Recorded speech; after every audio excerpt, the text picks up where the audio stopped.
Kapag-agahan ay nanahi si Maria Clara upang hindi mainip sa paghihintay.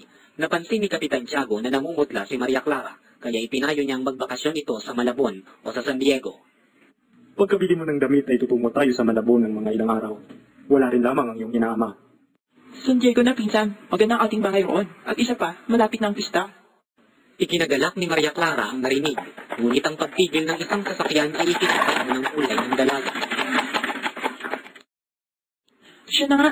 Hala, mag-ayos ka habang nag-uusap sila tungkol sa inyong... Sige na, madali ka. Tumabas ang magkasi sa azotea upang iwasan ang alikabok na nililikha ng pagwawalis ni Tia Isabel. Hindi mo ba ako nalilimutan sa paglalakbay mo sa maraming bayang pinananahanan ng magagandang dalaga? Ang iyong alaalay kasama ko sa lahat ng sandali at siyang tanging aliw ng nalulungkot kong kaluluwa nang ako'y nasa ibang bayan. Ikaw ang sagisag ng aking lupang tinubuan, marilag, matapat, mahinhin at anak ng Pilipinas, ang lupaing nagmana ng dakilang asal sa Espanya at nagtataglay pa rin ang namumukod na ugali ng isang bagong bayan. Naaalala mo ba noong tayo isama ng iyong ina upang maligo sa Batis? Nag-aaral ka naman sa Ateneo kaya't sinasabi mo sa akin sa wikang Latin ang bawat ngalan ng mga bulaklak at mga halaman. Ngunit di kita pinapansin dahil hinahabol ko ang paru-paro at tutubi. Nawala ka at nang muli kang bumalik, ipinatong mo sa ulo ko ang putong ng mga bulaklak ng suha. Ako'y tinawag mong si Chloe. Kinuha ng iyong ina ang aking putong, dinikdik, saka inihalo sa gugo. Napaiyak ka at sinabi mong hindi nakaalam ng mitolohiya ang iyong ina. Tinawag ka niyang hangal at ako'y nagtawa. Nagtampo ka sa akin, at kaya ka lamang nangiti ay nang lagyan ko ng sambong ang loob ng iyong sombrero nang tayo'y pauwi na, upang di ka mainitan. Nagalak si Ibarra, kinuha sa kalupi ang isang papel at ipinakita ang ilang dahong nangingitim tuyo, ngunit mabango. Ito ang dahon ng sambong na alaala mo sa akin. Isang puti at munting supot ang kinuha naman ng dalaga sa kanyang dibdib. Iyan bang liham ko bago ako umalis?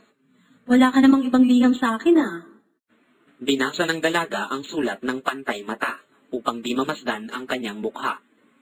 Ayaw kong umalis, ngunit ang katwiran ng aking ama, ikaw ay lalaki, kaya't katungkulan mong matutuhan kung ano ang buhay, at nang mapaglingkuran mo ang iyong bayang pinagkakautangan ng lahat. Sa piling ko'y matutulad ka sa sinabi ni Baltasar na halamang lumaki sa tubig, dahoy nalalanta munting di madilig, ikinaluluoy ang sandaling init. Napatayo si Ibarra na namumutla at biglang nagpas siyang magpaalam. Bakit? Napano ka? Nakalimutan ko ang aking tungkulin ng dahil sa iyo.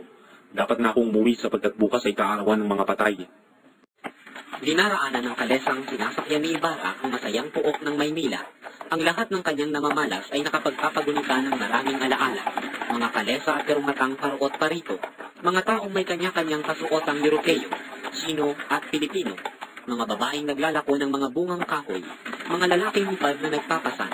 Restaurant at pati mga karitong hila ng mababagal na kalabaw. Naraanan din niya ang ilang bilanggong nakatanikala at nagtitiso ng mga bato. Naalala tuloy niya ang pangyayaring sumugat sa kanyang alaala noong siya'y 11 taong gulang pa lamang. Nakita niya ang isang bilanggong patay na nakabulagta sa ilalim ng kariton at sa malapit ay 2 bilanggo ang katuloy sa paggawa. Pagdaan sa San Gabriel, nakita niya ang punong talisay na lalo pang naging bansot. Ang eskolta sa tingin niya ay lalo pang umangit. Nakita niya ang magagarang kasakyang lulan ang mga kawaning inaantok sa pagpasok, mga militar, mga Chino at paring walang tibok. Namataan din niya sa isang magandang karwahe si Padre Damaso na nakakamuknoo. Pinati rin siya ni Kapitan Tinong na kasama ang asawa at 2 anak. Nakita rin niya ang pagawaan ng tabako na nakapagpaalala sa minsan niyang pagkahilo dahil sa amoy ng tabako. Ang lahat ng magagandang alaala ay napawi nang maparaan sila sa Hardin Botaniko. Naalala niya ang Hardin Botaniko sa Europa na umakit sa maraming tao. Tumingin si Ibarra sa malayo at nakita niya ang matandang Maynila na naliligid ng makakapal at nilulumot na pader. Napatingin din siya sa bagong bayan at naalala niya ang bilin ng kanyang gurong pari bago siya umalis ng Europa. Ang karunungan ay para sa tao. Ngunit huwag mong kalilimutang natatamo lamang ito ng mga may puso. Ginto ang sinadya ng mga banyaga sa iyong bayan. Kaya pumaroon ka rin sa kanilang bayan upang tumuklas din ang ginto. Gayunman, unawain mo, hindi lahat ng kumikinang ay ginto. Pasakay